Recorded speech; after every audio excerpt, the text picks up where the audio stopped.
and let us all do we can to build a better future. For hashtag ceasefire and hashtag abandon Biden campaign.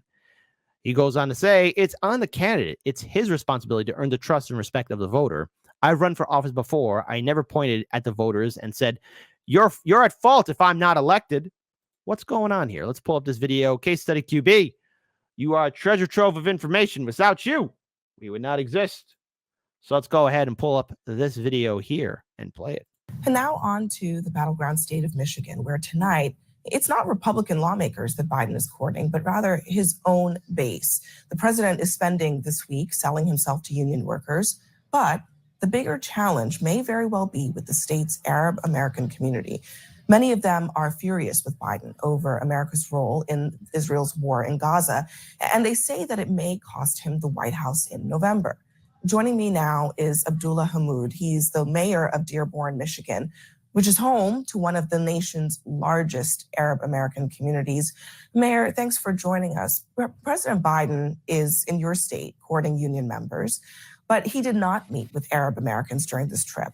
Was this a missed opportunity? I absolutely think it's a missed opportunity. Whenever dialogue can happen, constructive dialogue that can help save lives, because that's the conversation we want to have. And calling for a ceasefire and ending the bombing and unrestricted military aid to Israel, we want to save lives. We believe no innocent man, woman, or child should be killed. So let's pause here for a second, okay? Number one, the fact that Biden is going to reach out to Arab voters, it's like another dent into his coalition. I mean, already black voters are leaving the Democratic Party. Now you're giving a middle finger to Arab and Muslim voters? Like, what's the overall strategy and plan? I remember, I always heard all the propaganda that the Democratic Party is this big tent party. And hey, while he is a Democrat, I will salute him for his courage, for actually having the strength and courage and willpower to actually call out Biden and his administration. I hope it's consistent. I'm never expecting much from Democrats or Republicans, especially politicians, but okay. All right, I'll give a nod of respect to this. To that end, the White House says that it's deploying senior administration officials to Michigan this month to discuss a number of issues with community leaders there, including this war. If the White House does extend an invitation to meet, will you accept it? For anybody who wants to have a conversation about how we change course, that's the only condition, that there has to be a willingness and an openness to change course on what's unfolding now. Secretary Blinken just last week said that the Middle East is the most volatile it's been in 50 years. And that's due in part because of this administration's decision making. So if they're willing to come to the table with an open mind on how to change course, that's a conversation and dialogue that we can partake in. So you're saying that you really only want to sit down if they say in advance that they are willing to change their strategy. Is that what your position? Yes, CNN. Like, look, politics is give and take, all right? And right now, especially a lot of local Democrats, because here's something that's interesting that I found out, especially in the early days when yours truly, used to be an activist, especially for Wolfpack. When you speak to local Democrat politicians, such as state House representatives and state senators, and yes, even local level politicians, you can actually speak to them. And see, the thing is, some of these local Democrats, and yes, even local Republicans, they look at their, federal colleagues who are in the U.S. Senate and House, or whichever party occupies the White House. They look at them and think, oh my goodness, you're really making our jobs 10 times more difficult. So as a Democratic mayor of Dearborn, Michigan, he has a right to say, like, look, my constituents are very upset about this. And they're also upset how Biden has been dismissive and has been unresponsive for the fact that, now 27,000, we're 3,000 short to getting to 30,000, folks, of dead men, women, and children in Gaza. By the way, people are being exposed to the elements. There's risk of disease, starvation, plus the lack of food and aid. That's happening. If you had a disagreement with your congressional official and you said you wanted to voice your concerns, and if they said, hey, I'll come listen to you, but I'm never going to change my mind, I think you yourself would say, hey, you know what? Let's just pass in this conversation and save both our times. But if there's a willingness and an openness to say, hey, you in Dearborn, you might know a little something. We come from these Arab countries that everybody keeps talking about online. The largest portion of the city of Dearborn is largely Lebanese immigrants, Palestinian, Yemeni, Syrian, Iraqi. And In each one of these countries, we have lived through the firsthand accounts of apartheid, of occupation, of oppression, of bombardment, devastation, and bombing. And so we can speak from a firsthand accounts of what's actually unfolding on the ground. Some Michigan Arabs and Muslims have launched a campaign, and they're saying, God, man, CNN, to the anchors there, to the pundits, to the journalists, air quote, can you get more robotic? Can you get any more robotic, CNN? No wonder you're hemorrhaging views. HBO or Max, as you are in the streaming. What madness possessed you to have CNN on your network, on your streaming platform? Why? There was a bad deal. To quote Donald Trump, it's not good. It's not good. Abandon Biden, and they're urging members of their community to show up to the polls but not cast their vote for Biden. These efforts are also happening in other key states. This is, as I'm sure you know, going to be a very close election likely. Do you agree with this strategy, abandon Biden? You know, for me, that question has to be put back to the candidate, to President Biden. You know, it's on the candidate. It's his responsibility to earn the trust and respect of the voters. I've run for office before. I've never pointed at the voters of my district and said, you're at fault if I'm not elected. He's not wrong. I mean, it's politics 101. You have to go out there and earn the vote. That's why I'm going to be voting third party and independent, because, you know, the Democratic Party has made it clear they don't want my vote. I'm not going to vote Republican. You have to earn my vote.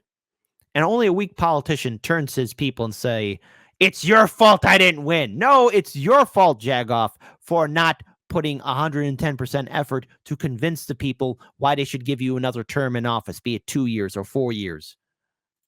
In fact, it's me as the candidate, it's President Biden as the candidate to put forward a policy platform that is receptive to all of Americans. What we're asking for, a ceasefire, is not something that only the majority of Arab Americans and Muslim Americans support.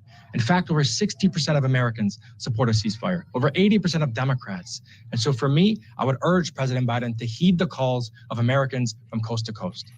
Yeah, I understand. I mean, certainly you want the president to change his position. I think one of the things that and I know you've gotten a lot of questions about this, people are wondering about realistically, what is the alternative and what does that alternative mean?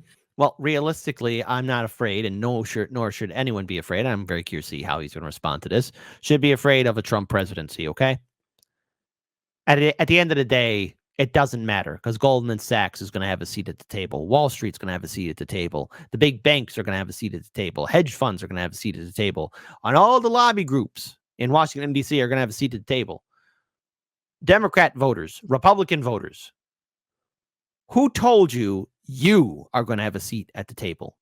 What, your church? Your friends? Your coworkers? The party? I'm sorry, you were lied to. But hang out with us, Democratic voters and Republican voters. We're going to break you out of that mindset. Hang out with Hard Lens Media. For the Palestinian people, does it worry you about what a Trump presidency could mean? The worry. Yeah, listen, whoever's a good animating artist, you know, remember the whole thing, the liberals afraid of Trump. He lives rent-free in their heads. Dare I say it? You know what? Trump isn't rent-free in their heads. What it is, Donald Trump took a big sloppy turd in their heads, and they still see it, okay? Trump walked out of there years ago, but they still see is that big old pile of crap that Trump left in their brains. All these people afraid of Donald Trump. They're afraid. And you know what? They're afraid of Trump chasing them down the street with an axe, you know? Trump ain't going to pop somebody on Fifth Avenue. He's going to chase somebody down the street with a simple axe, you know? And they're going to be running, afraid. And for those lives that you said earlier, you're concerned about each and every one of the innocent people who shouldn't die being saved. Absolutely. I think Trump is a threat to American democracy. He had to say it. Trump's a threat to American democracy. Your stock was going up, buddy. Now it's plummeting down. So the question should stand. What will President Biden do to prevent the unraveling of our American democracy? Why is being aligned with Benjamin Netanyahu and the most right-wing government in Israel's history worth potentially sacrificing our American democracy? You know, I had a resident that came before a city council meeting who had lost over 80 family members in Gaza. And the question in everybody's mind is, while we send our condolences for your loved ones, we want to know how you're going to vote come November. And I think that's extremely dehumanizing to think of Palestinian lives only in the context of polls. Arab American lives and Muslim American lives outside of the context of just polls. Well, yeah, I totally understand that. I think, but really what I'm wondering about is not about the polls, but do you believe genuinely that President Biden, I think the White House would say this, behind the scenes, that they're trying to put pressure on the Israeli government to reduce the... Biden putting pressure on the Israeli government? You know, we've covered on the show on how Prime Minister Benjamin Netanyahu isn't even responding to envoys from the UN, and how Biden is saying, "Oh, gee, I wish we could do something." Hell, even people like Bernie and Elizabeth Warren can't even muster up anything. But they could do a non-binding resolution or pass a resolution that really has no teeth in it whatsoever. They're not working behind the scenes. They're just kind of poking good old Netanyahu and saying, hey, can you please pretty please, with a cherry on top? I know we're a global superpower, and technically we could use our combined might to slap some sense in your head, but we're going to politely suggest that you just stop. Please stop. Loss of innocent lives. Do you believe that at all, or do you think that that's not happening? I believe those are political talking points. There's never been a war in history in which 80% of the country is absolutely decimated, where 100% of the population has been displaced, and where 50% of all the deaths are children. That has never happened. For us, we want action, not lip service. If President Biden wants to take a firm stance, he could begin by restricting military aid to the state of Israel. He could begin by calling a ceasefire, because right now, nearly 200 civilians are killed each and every single day. These are tangible steps that can be taken, because what we understand is only diplomatic efforts can lead to lasting peace and justice. All right, Mayor Abdullah Hammoud, thank you very much for joining us tonight. Beep, boop, beep, boop, beep, boop, CNN. Jesus Christ. We survived it, I think. We survived it. And Anthony Leventon, thank you so much for the generosity. $2. Democracy? I don't even know what that is anymore. What's democracy? Hey, open choice. Hey, I'm going to open up the floor for y'all. What is democracy? No such thing as a wrong answer. Type in a comment section below. And since this is a test deal, this is like those extra credit points, right? 15 extra credits. No such thing as a wrong answer. What is democracy? Go ahead, and don't any of you people use Wikipedia. So what can we take away from this? First of all, the mayor, I like what he's saying, but of course, when you bring up the old tried and true method of Trump's a threat to democracy, no, Trump is not a threat to democracy, okay? All right, he is not a threat to democracy. The real threat to democracy happened long ago. So everybody across the political spectrum, we're not being represented, all right? We don't have true representation. And the fact that you have states that are willing to kick Trump off the ballot, that's a threat to democracy. And no, what I'm saying is not an endorsement of Trump, but, if I was a Trump supporter, I would be very upset that my candidate could not be on the ballot. Doesn't matter what state it is, be it red or blue, he has every right to be on the ballot. And why? Because I'm going to be consistent about this. Number one, we here at Heartlands Media have interviewed libertarian candidates, Green Party candidates, socialist candidates, independent candidates, who were collectively kicked off the ballot in various states by both Democratic and Republican lawmakers. So seeing this whole thing about abandon Biden, it is understandable why people are abandoning Biden, because the Democrats have nothing left in their arsenal except pointing at you and blaming at you, the voter, that you're the problem.